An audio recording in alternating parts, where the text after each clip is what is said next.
It's that time again. A new set is on the horizon. Heavy hitters. We have a lot of time left till it comes out.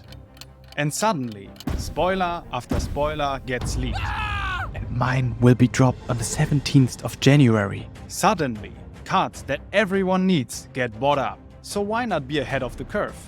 Let's look at 7 Brood cards that everyone needs to prepare for heavy hitters. And keep in mind, this is just assumptions and my opinion on which cards will be busted in the new decks. The first card is Bloodrush Bellow. This isn't a surprise for every Brood player. It's often stated as the best Brood card. And not only gives it +2 to all your Brood attacks this turn, but if the discarded card has 6 or more power, you get to draw 2 cards. It's even better when you have 2 Mandible Claws to follow it up with. The Welcome to Wraith Unlimited print only costs around €3. And you can even get the History Pack reprint in black border for around €1. The next card is Numbskull. It's a pretty new Majestic from Dusk Till Dawn. And with Prism getting an upgrade in heavy hitters, Numbskull might get in handy. It not only blocks for 3 and attacks for 6, but its cost to play, its attack value and its defense value can't be modified. And that is especially good against Prism, with Herald of Triumph and Figment of Triumph.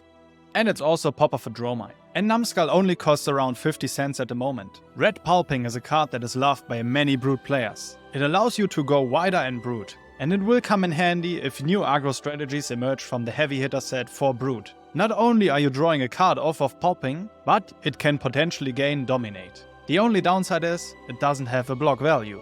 But who wants to block if you want to go full aggro? The Monarch Unlimited version of the card only costs around €1.50 at the moment. Let's come to the next card, Massacre. This card is really versatile and seen in a lot of Reiner lists already. I think it can only become better the more Brood cards are coming out. The Crucible Unlimited print of this card costs around €2, but you can get the Black Label reprint for as cheap as 50 cents. The next one is a surprise, Dig Up Dinner. A new Majestic from Dusk Till Dawn that only costs €1 to pick it up at the moment. And this card only gets better the more 6 attack Brood cards are coming out. And interestingly, it can also shuffle non-Brood cards that have 6 attack or more into the deck. So the more 6 attack cards are coming out, the more the potential of Dig Up Dinner grows. And who knows if one of the new Broods wants to set up a big attack and wants to stay alive longer with the lifegain effect of Dig Up Dinner.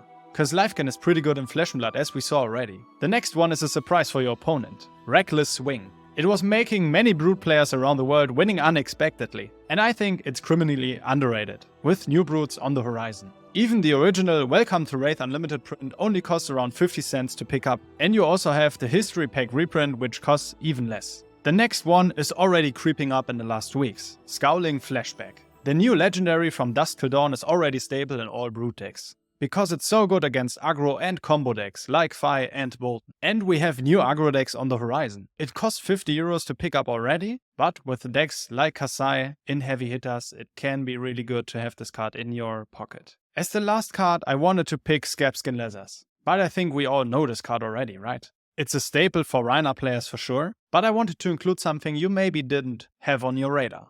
Beaten Trackers in Cold Foil. This is a card that many Brood players already picked over Scabskin Leathers in a few matchups. And this card really reminds me of a card that was tagged in Fi before, Blossom of Spring, or a card that was played in Kano already, the Spellfire Cloak. Players choose these cards over their bigger counterparts, even though they can use it only one time, but you're guaranteed that it will work, even on the first turn. And we all know already that Reiner can intimidate your whole hand out on the first turn already. Luckily, Beaten Trackers also have a non-foil version that is really cheap, but for all your Brood players that want to bling out your deck, Beaten Trackers in Cold Foil only costs around €3 at the moment to pick up. But now it's your turn. Let me know in the comments which cards you are preparing for in Brood for heavy hitters. If you found this video helpful, leave a like, subscribe to the channel for more Brood videos in the future, and because Heavy Hitters also brings out new Guardian and new Warrior support, I have also made a video for Guardian and Warrior